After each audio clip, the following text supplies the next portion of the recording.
In this video, I want to offer some tips, ideas, and maybe even solutions as to how you can continue to play guitar when you have arthritis in your hands or any other condition which affects your hand dexterity, or perhaps you have pain in your hands. Now, I don't have arthritis personally. I've taught many people that have arthritis, both in groups and one-to-one, so I'm going to be referring a lot of suggestions that they've made and things that I've suggested to them that's helped them. Please do let me know your experiences in the comments below if you have arthritis or if you know anything that really does help from first-hand experience, because we're all here to share ideas in this fantastic guitar community. Please do let me know that in the comments below.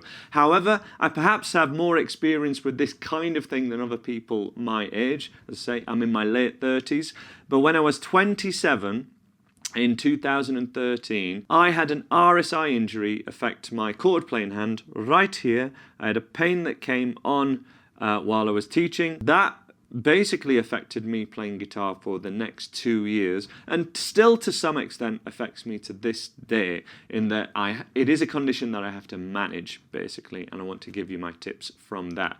But I have overall made a superb recovery. It doesn't hold me back from doing certain things or anything I really want to do on guitar, though I do have to be sensible with it. And I do want to offer that first of all.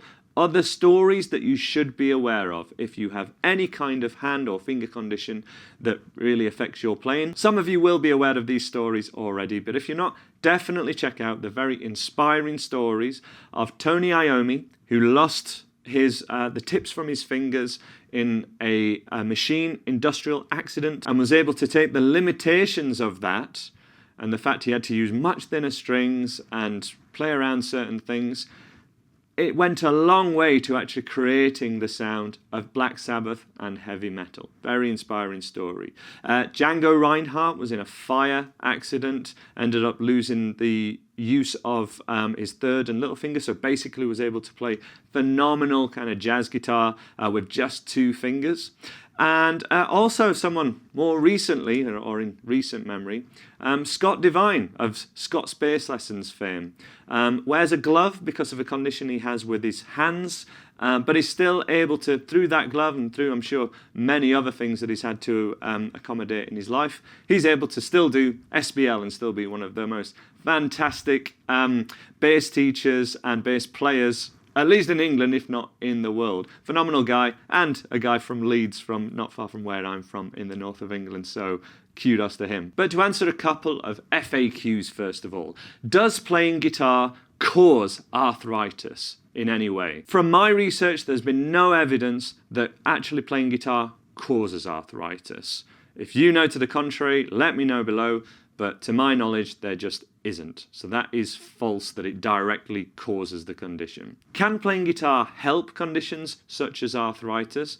There's actually some evidence to suggest that it can help, but of course that's not going to be the case across the board. Certain things you can play on guitar might make the condition slightly worse in both the short and long term. So it's something we've got to manage. The best general rule that I can offer when it comes to playing guitar with painful hands or with any kind of health condition that affects how you play is not to play through pain. I think we've all got to take heed from not only the guitar stories that I might share in this video and that you read, but also from the singers that have suffered with this, and it's come out in recent years. I'm talking about people like Bon Jovi, I'm talking about Steve Tyler, who have a phenomenal, some of the best raw materials for being the most fantastic singers and the most popular singers in the most popular bands ever, and have suffered through oversinging and just doing too many gigs, particularly when it comes to performing live. Now, that doesn't directly translate to things like arthritis, I'm well aware, but I do want to make this of quite a holistic video and share as much of my experience and the warnings that I've learnt myself from my own experience and also that I've seen. So we've got to learn not to play through pain is first and foremost. When it comes to this topic, no matter what's causing the actual pain, in my experience of living with an RSI injury for the last 10 years or more, The biggest thing that has actually helped me practically day to day is auditing your life and checking for anything else that you're doing other than playing guitar, which might actually be causing or making things like this worse. I'm talking about things such as something as simple as gardening, gym or sports activities, maybe the mattress you sleep on, maybe how you sleep, maybe you're always sleeping on the side where the injury is and you're squashing some nerves in your shoulder or things like that. Even things like playing with pets or playing with the grandkids. Maybe there's something about that aggravates it and you shouldn't be doing that at least on the same days as playing guitar. Or maybe there's something you have to change there. I'll give you some more help about that kind of thing in one moment. But let me tell you some things that will really help. Let me give you 5 things that might really help set you up for success. And then we're going to have a look at things you can play even with limited range of movement in your hands. Quick reminder, if you have arthritis or anything which limits your hands, but you can still play things on guitar, let me know what helps below and let me know what those things are in the comments below. You may end up helping a lot of people with your comment. So things that tend to really help anyone, whether it's with arthritis or with injury or with anything where we're with limited movement of your hands or limited ability with your hands. Warming your hands. Warming up as in stretching, but also actually having warm hands and not playing guitar with cold hands can really help. For myself, things like trigger point therapy have been massively helpful, but not only for my hands, for my shoulders. I'm a real advocate of crazy things that look like this and like this. This ball goes at the back of my shoulders, really helps alleviate any trigger points that can be causing issues with my hands and make playing guitar uncomfortable. This is a roller which I kind of do on the daily, both before and after playing guitar, rolling all the muscles, rolling the neck. This, I think I got it for about £7 off Amazon. One particular one over another, I really don't care about any of that. Whatever helps. I've certainly tried some more pricey kind of electronic things, and I've actually never used them on the longer term. I never really felt they helped as much as warming up and trigger point therapy and rolling things. Having an ergonomic chair and checking your playing position is huge. There's a reason classical guitar players tend to play guitar with the guitar between their legs, as opposed to the more pop and rock position of having it on the strumming hand leg. It's because it is more ergonomic.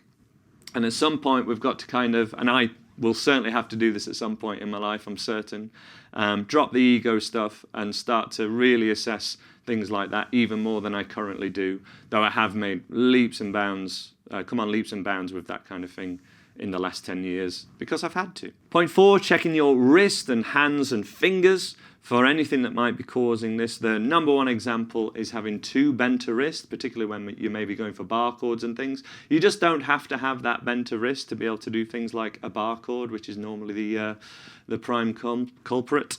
Just a slight bend is fine, but anything where your wrist is at an angle like this, you shouldn't be doing. You should find another way to play it where things are more in line. I've got so many lessons on that. All my top tips for bar chords say they're all the same stuff. And to some extent, maybe the supplements that can really help your arthritis, especially on the days and weeks that you're playing guitar. Let me know in the comments below that might work for you.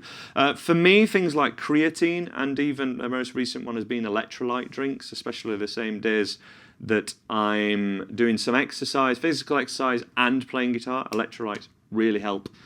And the creatine helps just get water in your muscles and keep it there so that the muscles don't basically dry out, and it really helps them. Found a lot of stuff with that. Before we get on to the actual playing part, what else helps from the guitar itself? Well, first of all, as I say, warming up, actually having warm hands and also doing stretches, any simple stretches at all, can really help. These are all easily Googleable. Do any of them, anything that helps. Listen to your body. Things that you might not be aware of, using thinner strings. Really makes playing guitar easier, no matter what your ability is on guitar. And a lot of people are a bit predisposed to trying heavier strings because they think it sounds better, or they think they're really cool for doing so because their favorite band does it. Try thinner strings as well. I'm talking gauge 7 and gauge 8 for electric guitar and gauge 10 or 11 for acoustic guitar. Try it. Let me know how it goes. Electric guitar in general is much easier to play in terms of the physical demands of the instrument. I remember hearing when Status Quo did like an acoustic album and they were having to do some acoustic gigs, they all said it was much harder to do the kind of rock and roll thing or even just strum acoustic guitar as opposed to playing electric guitar, because electric guitar is just more forgiving. It naturally uses thinner strings, and you naturally letting the amp and the overdrive do a lot more of the work for you. And finally, things such as, yes, using a capo. Most of my lessons I'm using at least showing a capo option and then maybe a no capo option in them, especially these days I try and show both. That is to enable anyone to be able to play any song that they want, because there's always another way to play anything on guitar, especially when it comes to playing some of the songs that you love. But let's now get on to 5 things that you can play even if your hands have a lot of arthritis in them. As long as none of these things cause you pain, and one thing might but another tip might not, try them. You may be able to suddenly play something on guitar which isn't painful, sounds great, and gives you such enjoyment on the instrument. Try these things. Number 1, one finger or one string riffs. Far too often people are learning guitar, following a course, following a program, and then it comes up that they've got to play chords with 4 fingers or bar chords, and then they suddenly go, oh, I can't do that, so I'm going to stop. And there's just no reason to, because there's so many things you can play on guitar which don't require so much dexterity, and simple riffs are one of them. I'm talking things like, yeah, you guessed it, Seven Nation Army, Satisfaction by the Rolling Stones,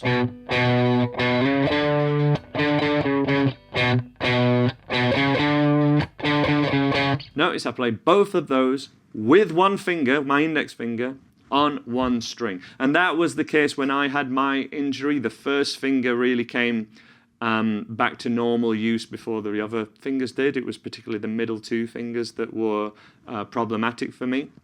But relatively quickly, I could play one string, one finger riffs, and then kind of have some fun with it. Other one finger riffs that you might wish to check out, something like Bad to the Bone, Smoke on the Water,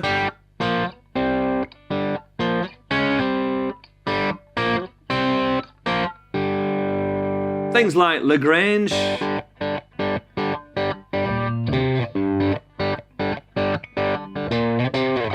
there are many simple Arctic Monkeys riffs and indie riffs that you can play with one finger.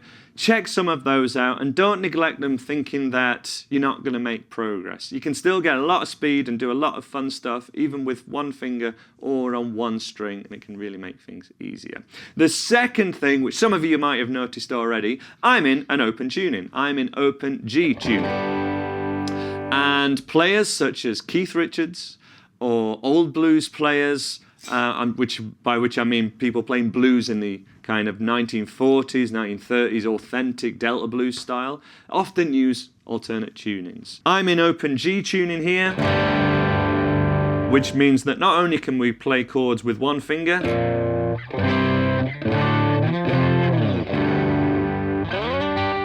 but I found that open tunings really enabled me to like vibe on the drone of the open strings and maybe play a melody on one string, and I was able to just kind of move it around and try and make music basically, and no looper pedal needed, just retune your guitar to open G, and you can kind of do things like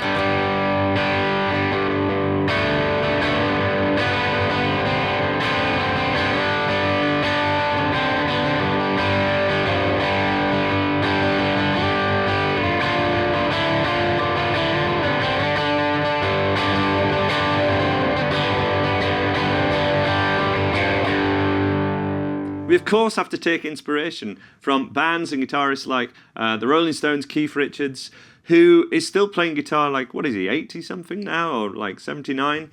But how does he play a lot of the Stones' classic riffs? Open G tuning, often using one finger. This is how he plays Jumpin' Jack Flash, for example, live.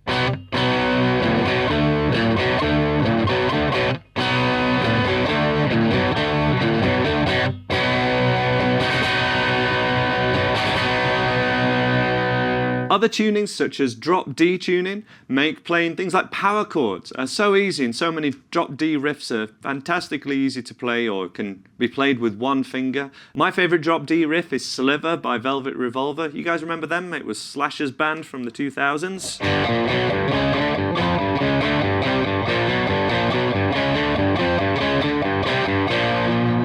I was actually playing that there and still in open G tuning just for the ease of it. But it shows you how you can play something that's pretty cool and, you know, still enjoying music, still doing so much, but keeping it easy on these hands, which have, you know, we do ask a lot of our physical selves sometimes, so let's know when to take it easy. The other thing that comes out of this older style is my third point, which is slide guitar. Again, I've kept in open G tuning now, so you can kind of think about or briefly demo. I'm a terrible slide player. I've not put the time into it because it's not part of my goals, but things like...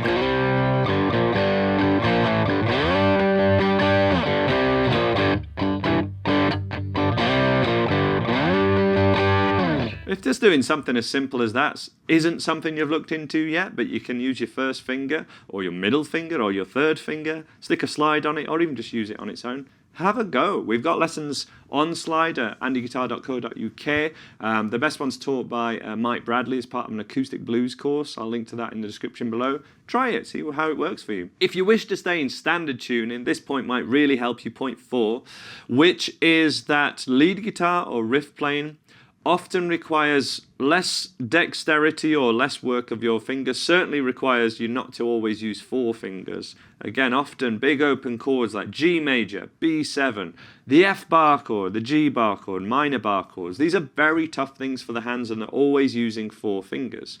Higher level topics, such as triads, such as single note riff playing or lead playing, actually require only 1 or 2 fingers to be down at a time, and you can rest the other ones, therefore they don't hurt all the time. And therefore you can actually do something that's higher level, but it's easier on your fingers. What am I talking about? Kind of this D major shape, we can move that up and play different chords.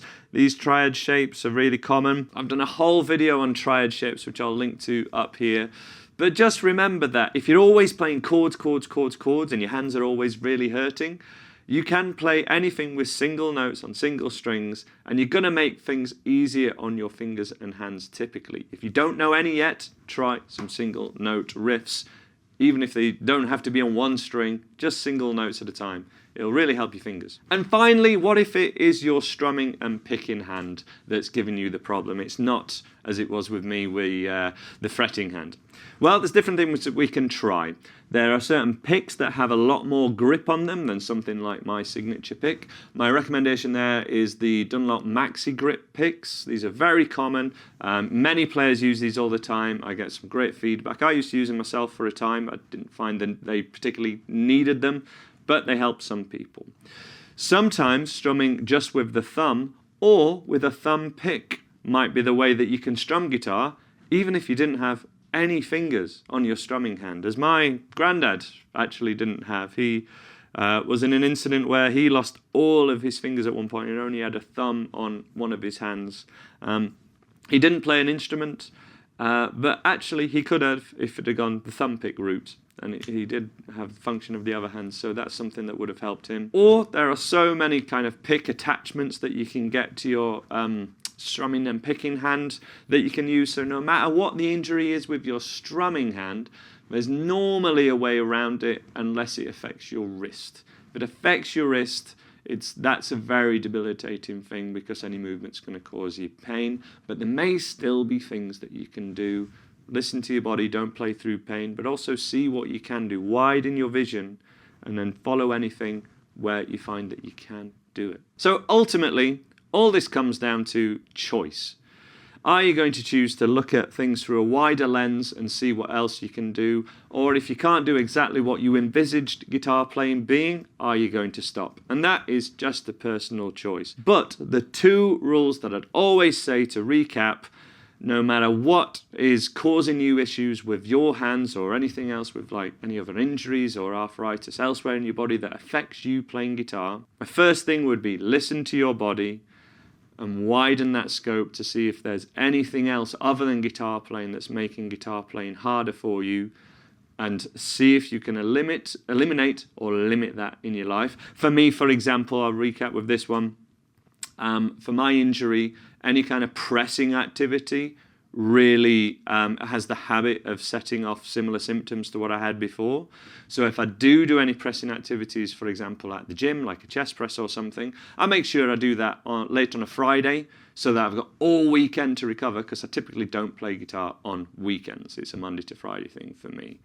That's just one example that's really kind of transformed my life and enabled me to still do other things. Never, though, never play through pain. Playing through pain is typically always bad. If it's been a similar type of pain for many months and perhaps years, sometimes there's a relearning thing has to happen where you might have a sparky nerve, as a chiropractor called it with me, and we can have a heightened sensitivity to pain in the hands when it's been similar thing we've suffered with in the past. In which case there are many professionals that can really help you with that, namely chiropractors and certain osteopaths, certain fantastic people in the industry. But listen to your body, don't play through pain is a good rule of thumb. So those are some thoughts from my experience dealing with this myself, and the advice that has really helped some of the people that I've taught personally. I've met these people, taught them one-to-one, met them at things like the guitar events that I do, the guitar breaks, etc., and things that have helped. But what's helped you? Have any of these tips helped you? Have you found that something else that I haven't covered here has helped you? Let me know in the comments below. I know it can be difficult to talk about. I know these things can be difficult to share, but let's try and help each other in the hopes that we all help each other through these difficult, debilitating things. But there is light at the end of the tunnel, and there is often a way to overcome these things and still play and enjoy playing guitar and enjoy the hobbies that you love. I'll leave it there, guys. Thank you so much for watching. Take care. Bye for now.